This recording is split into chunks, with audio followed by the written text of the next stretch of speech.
Varicose veins కి సరైన చికిత్స కోసం సంప్రదించండి ఎవిస్ హాస్పిటల్. నమస్కారం ప్రభుజీ. హరే కృష్ణ. నమస్కారం అండి. ఎలా ఉన్నారు? బాగున్నా, మీరు ఎలా ఉన్నారు? చాలా చాలా బాగున్నాను. చాలా సంతోషం. మంచి రీచ్ ఉన్నాయి వీడియోస్. అన్నిటికన్నా కూడా వాళ్ళకు ఉపయోగపడుతున్నాయి. మాకోసమే చెప్పారా ప్రభుజీ అన్నట్టుగా చాలా మంది ఫీల్ అవుతున్నారు. వాళ్ళ సమస్యలు కూడా క్వశ్చన్స్ అంటే కామెంట్స్ రూపంలో అడుగుతూ ఉన్నారు చాలా మంది. బట్ ఏకాదశి వ్రతాలని కూడా ఆచరిస్తూ ఉంటారు. ఆ వ్రతాలు ఎలా చేయాలి, చేస్తే ఏమిటి అనేది కూడా చాలామంది ఒక క్వశ్చన్ అడుగుతూ ఉన్నారు. ఆచరించే విధానం చెప్పండి, అలాగే చేస్తే కలిగేటువంటి ఫలితం ఏమిటి, ఎందుకు చేయాలి అనేది కూడా వివరించండి. అన్నిటికంటే గొప్పదైన వ్రతం ఏదైనా ఉంటే అది ఏకాదశి వ్రతం. అన్ని వ్రతాలు చేసి ఏకాదశి చేయకపోయారనుకోండి, ఏ వ్రతం ఫలితం రాదు. ఓ, ఏకాదశి వ్రతం ఒక్కటి చేసి ఏ వ్రతము చేయలేదనుకోండి, అన్ని వ్రతాల ఫలితం ఏకాదశి ఇవ్వగలుగుతాం. మన శాస్త్రంలో ఉపవాసం అని చెప్పింది కేవలం ఏకాదశికి మాత్రమే. ఓ, కానీ చాలా మంది ఈ రోజు మేము ఉపవాసం చేస్తున్నామండి, ఆ రోజు ఉపవాసం చేస్తున్నామండి, అలా ఇలా చెప్తారు. కానీ ఎక్కడ కూడా అంత నియమంగా ఉపవాసం గురించి చెప్పింది మన శాస్త్రంలో, అంత నియమంగా ఉండాలి అని చెప్పింది కేవలం ఏకాదశికి మాత్రమే. విష్ణువాసరము అని అంటారు. అన్నిటికంటే favourite day of lord Vishnu Ekadashi. Ekadashi వ్రతం వల్ల అసలండి దాని వల్ల వచ్చే ఆధ్యాత్మిక బెనిఫిట్స్ అనేవి మనం చెప్పలేము. ఉపవాసం అంటే ఫస్ట్ అందరూ మేము ఒకసారి ఏకాదశి వ్రతం గురించి చెప్పామండి, ఎలా ఉపవాసం ఉండాలి అన్ని విషయాలు చెప్పాక ఒకళ్ళు హ్యాండ్ రేస్ చేశారనమాట. మాకు ప్రశ్న ఉంది అని. అయితే ఏం ప్రశ్న ఉంది అని అడిగితే, ఏకాదశి రోజు ఏం తినచ్చండి అని ప్రశ్న అడిగారు అనమాట. గంట సేపు నేను లెక్చర్ ఏకాదశి ఉపవాసం ఎందుకు చేయాలి అని చెప్పాక ఏకాదశి రోజు ఏం తినచ్చు అని లెక్చర్ క్వశ్చన్ అడుగుతున్నారనమాట. అయితే ఉపవాసము అంటే ఏంటో ఫస్ట్ అర్థం చేసుకుందాం. ఉప అంటే దగ్గరగా, వాసం అని అంటే ఉండటం, ఉపవాసం అని అంటే భగవంతుడికి దగ్గరగా ఉండటం. ఏ ఉపవాసానికంటే ఇదే నియమం అండి. చాలా మంది ఏం చేస్తారు తెలుసా అండి, మేము ఈరోజు కటిక ఉపవాసం, నీళ్లు కూడా స్వీకరించట్లేదు అని హ్యాపీగా టీవీ ఆన్ చేసుకొని ఇలా బెడ్ పైన పడుకొని ప్రొద్దు నుంచి రాత్రి రాక ఏ సీరియల్లో ఏ సినిమాలు చూస్తూ ఉంటారు. అయ్యా లేచి గుడికి రండి అండి, నామం లేదు, శరీరంలో ఓపిక లేదు, నిర్జల వ్రతం ఈరోజు.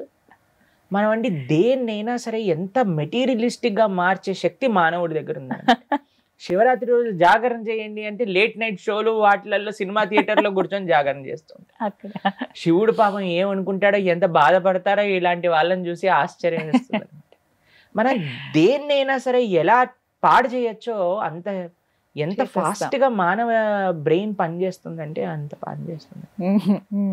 ఉపవాసము అని అంటే, ఆ ఉపవాసం చేసే ఏకాదశి రోజు ఏం చెయ్యాలి అని అంటే, ఇంకా మరింత కృష్ణ సేవ, ఇంకా మరింత భగవన్నామం పలకటం. హరే కృష్ణ కృష్ణ కృష్ణ హరే హరే, హరే రామ రామ రామ హరే హరే. మరింత నామం చేసుకోవటం, మరింత భాగవత గీత వీటిని శ్రవణం చేయటం, అధ్యయనం చేయటం.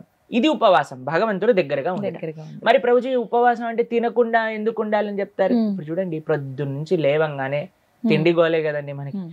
ఏం టిఫిన్ ఏం చేయాలి, దోశలు వేయటం, ఇడ్లీలు వేయటం, అటు వాయిల్ తీయటం, ఇటు చట్నీ చేయటం, ఇటు సాంబార్ చేయటం, పెట్టేయటం. దాని తర్వాత ఇది అయిపోగానే మళ్ళీ లంచ్కి ఏం కావాలి, భోజనం కోసం కూరగాయలు కట్ చేయటం, వంటలు చేయటం, మళ్ళీ తినగానే నిద్ర వస్తుంది, మధ్యాహ్నం పూట పడుకుంటాం, మళ్ళీ సాయంత్రం కావగానే ఇది అది. దాని తర్వాత మళ్ళీ రాత్రి డిన్నర్ ఏంటి, స్విగ్గీ జొమాటో అవి ఇవి, మళ్ళీ కిచెన్ క్లీన్ చేసుకోవడం, తూడ్చుకోవడం, బాసనలు తోముకోవడం, వీటిలలోనే రోజంతా పోతుంది. ఏం చెప్పారంటే, అయ్యా నువ్వు దేవుడికి దగ్గరగా ఉండాలంటే వీటిని కొద్దిగా దూరం పెట్టాలి, అప్పుడే సాధ్యం అవుతుంది. తినకపోయామనుకోండి, కొద్దిగా తగ్గించామనుకోండి, మనకి నిద్ర రాదు అంతగా. ప్లస్ ఇంత పెద్ద తతంగం మొత్తం కూడా ఆఫ్ అయిపోతుంది. ఎంత సమయం మెరిగిపోతుంది. మీరు ఒక్కసారి ప్రయత్నించండి. ఒకరోజు వంట తిండి ఈ రెండు ఆపేస్తే అసలు ఆ రోజు ఏంటి ఇంత పెద్దగా ఉంది మనకి అని అనిపిస్తుంది అనమాట. ఎందుకంటే అంత సమయం మనకు ఉండిపోతుంది. కాబట్టి ఏకాదశి రోజు ఏంటి నియమం, ముఖ్య నియమం ఏంటి అని అంటే, ఎంత వీలైతే అంత భక్తితో ఉండటం, భగవంతుడి యొక్క ఆరాధన చేయటం, ఆలయానికి వెళ్ళడం, వైష్ణవుల సేవ చేసుకోవటం, భగవన్నామాన్ని జపం చేయటం, గీతా భాగవతాలు శ్రవణం చేయటం, సత్సంగంలో ఉండటం. ఇది ఏకాదశి ముఖ్య నియమం. దాని తర్వాత నియమం ఏంటి అని అంటే, ఆహార నియమం పాటించాలి. ఏంటి ఆహార నియమం పాటించాలి అని అంటే, ధాన్యంలో ఏకాదశి రోజు పాప పురుషుడు ఉంటాడు అని చెప్తారనమాట.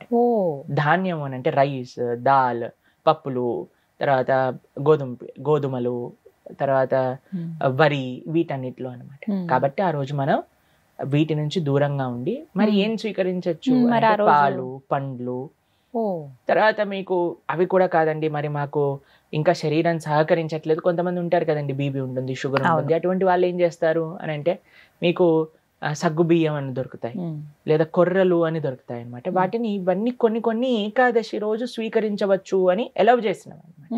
కాబట్టి ఇప్పుడు సరే రోజు సాబుదానా సగ్గుబియ్యం ఎలవ్ చేశారంటే, సగ్గుబియ్యం పాయసం, సగ్గుబియ్యం వడలు, సగ్గుబియ్యం ఉప్మా, అన్ని ఒక 10-15 రకాలు చేసుకొని తినమని చెప్పట్లేదండి మేము. ఎవరికైతే వీలుంటుందో ఒక్క రకం చేసుకోండి, వాటిని ఆహారాన్ని స్వీకరించి శరీరం బాగుండేటట్టుగా చూసుకొని భగవంతుడి యొక్క సేవలో పెట్టుకో. కాబట్టి ఏకాదశి ప్రధాన నియమం ఏంటి అని అంటే, భగవంతుడి దగ్గరగా ఉండట. కానీ కొంతమంది కటిక ఉపవాసం అని ఉంటారండి, నీళ్లు మాత్రమే స్వీకరిస్తారు ఆ రోజు. నీళ్లు కూడా స్వీకరించరు, దాన్ని కటిక ఉపవాసం అంటారు, నిర్జల వ్రతము అని అంటారు అనమాట. చెయ్యండి ప్రభుజీ, మేము నిర్జల చేస్తూ బ్రహ్మాండంగా ప్రొద్దు నుంచి రాత్రి దాకా జపం చేసుకునే శక్తి మా దగ్గర ఉంది అని అంటే పర్ఫెక్ట్. లేదండి మాకు ఏదన్నా లోపలికి వెళ్ళండి, మాకు బ్రెయిన్ పనిచేయదు అని అన్న వాళ్ళు పాలు స్వీకరించండి, లేదండి పండ్లు స్వీకరించండి, లేదండి సగ్గుబియ్యంతో కొద్దిగా. అంటే అలా ఉండొచ్చా? ఇందాక మీరు అన్నారు కటిక ఉపవాసం కనీసం. చాలా మంది భక్తులు ఉంటారు, మా ఆశ్రమంలో ఎంతో మంది ఉంటారు. మరి మీ విషయం ఏంటి ప్రభుజీ, మీరు ఉండరా అని అంటే, మేము మధ్యాహ్నం వరకు మాత్రం నీరు తీసుకోకుండా, ఏం ఆహారం తీసుకోకుండా ఉపవాసం. మధ్యాహ్నం పూట కొద్దిగా పాలు, కొద్దిగా పండ్లు అలాంటివి స్వీకరిస్తాం అన్నమాట. అలా మేము ఏకాదశి ఉపవాసం చేయడానికి ప్రయత్నం. వ్రతం, ఏకాదశి వ్రతం అంటే ఏ విధంగా? ఉపవాసమే ఆనిస్తేనే వ్రతం అంటారు. ప్రతి నెలలో 2 ఏకాదశులు వస్తాయి. అవును. ఆ 2 ఏకాదశులు సంవత్సరం పాటు మొత్తం అన్ని ఏకాదశులు కానీ మనం ఉండగలిగితే, దానికంటే గొప్ప వ్రతం ఇంకొకటి లేదు. ఏం జరుగుతుంది ఏకాదశి వ్రతం చేస్తే? భగవంతుడి యొక్క పూర్తి కృప మన పైన ఉంటుంది. ఏకాదశి భక్తి జనని అని అంటారు. మన మనసులో భగవంతుడి పట్ల ప్రేమ కలుగుతుంది, దానికంటే గొప్ప వరం ఇంకేం కావాలండి? నిజమే కదా.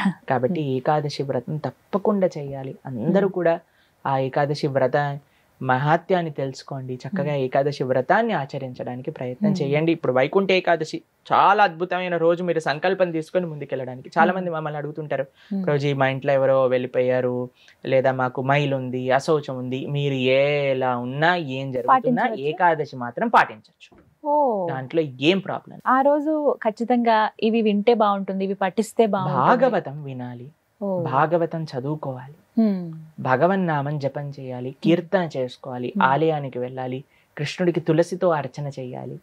ఇవన్నీ ఏకాదశికి చాలా మంచి. ఆ రోజున ప్రత్యేకించి ఉత్తర ద్వార దర్శనం ఉంటుంది. అవును, వైకుంఠ ద్వార దర్శనము అని అంటారు.